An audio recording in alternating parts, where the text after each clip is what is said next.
9 December দুপুর 1 ঘটিকায় পানিসাগর মহকুমা শাসক কার্যালয় চত্বরে অনুষ্ঠিত হয় পানিসাগর মহকুমা ডিজাস্টার ম্যানেজমেন্ট অথরিটির উদ্যোগে এক দিবসীয় সচেতনতামূলক ফায়ার সেফটি মক ড্রিল। এতে অংশগ্রহণ করেন পানিসাগর অগ্নি নির্বাপক ও ইমার্জেন্সি দপ্তরের আধিকারিকেরা। এতে উপস্থিত ছিলেন পানিসাগর মহকুমা ডিজাস্টার ম্যানেজমেন্ট অথরিটির আধিকারিক তথা ডেপুটি কালেক্টর দিবাকর জমাতিয়া, ডিজাস্টার ম্যানেজমেন্ট অথরিটির ইনচার্জ মনীষ দাস, পানিসাগর অগ্নি নির্বাপক ও ইমার্জেন্সি দপ্তরের ওসি মৃদুল দাস সহ অন্যান্য আধিকারিকেরা।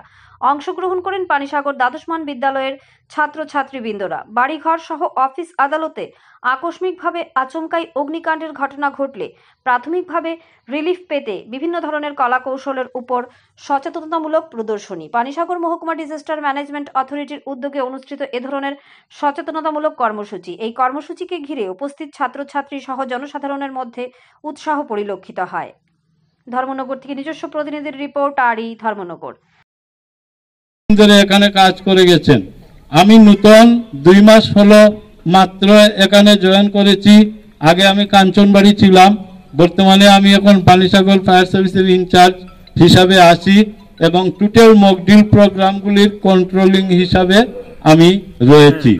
তো আজকে আমাদের এখানে দেখাবেন আমার ফায়ার ফাইটার যারা রয়েছেন, আমার ইনচার্জের নির্দেশ অনুসারে এখানে দেখানো হবে কিভাবে যে রেস্কিউ টেকনিক, আজকে একটা বিপর্যস্ত মানুষ স্ট্রিট অ্যাক্সিডেন্ট বলুন বা যে কোনো অবস্থায় বিপর্যয় বা আগুন নিবানোর সময় কেউ ক্ষতিগ্রস্ত হলেন শারীরিকভাবে, তাকে কিভাবে উদ্ধার করে নিয়ে যেতে হয়, বিভিন্ন টেকনিকগুলি আমাদের এখানে শেখানো হবে। আপনারা বলতে পারেন অ্যাম্বুলেন্স কত প্রকার আছে। আমরা সাধারণত জানি যে হসপিটাল বা বিভিন্ন ইউনিট যে গাড়িগুলি অ্যাম্বুলেন্সের কাজে ব্যবহার করেন ওইগুলি আমরা অ্যাম্বুলেন্স হিসাবে চিনি, কিন্তু গ্রামীণ প্রথা অনুযায়ী অ্যাম্বুলেন্স আরও রয়েছে।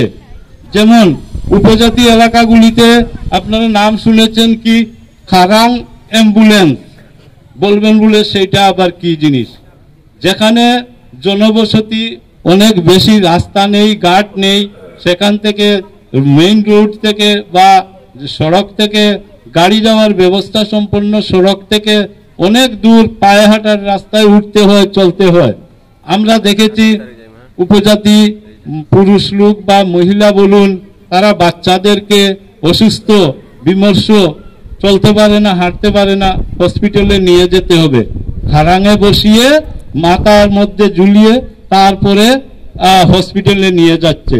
সেটাকে আমরা আখ্যা দিতে পারি যে যেহেতু পরিবহন করে হসপিটালে নিয়ে যাওয়া হচ্ছে, আমরা সেটাকে এক প্রকার অ্যাম্বুলেন্সের মতোই বলতে পারি, যেটাকে আমি খারাং অ্যাম্বুলেন্স বলতে পারি।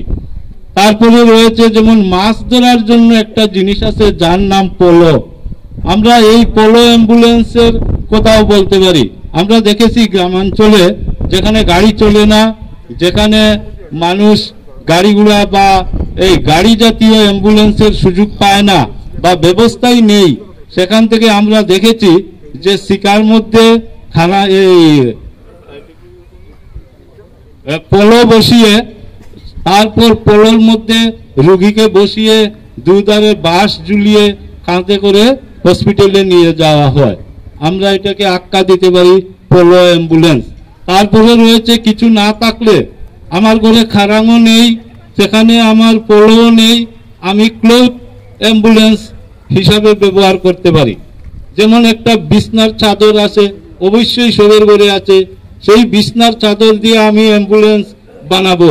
সেইখানে রুগীকে রেখে আমি বাঁশ ঢুকিয়ে কাঁধে করে 3 কিলোমিটার হোক আর 4 কিলোমিটার হোক অতি সহজে সেই রুগীকে হসপিটালে পৌঁছতে পারি।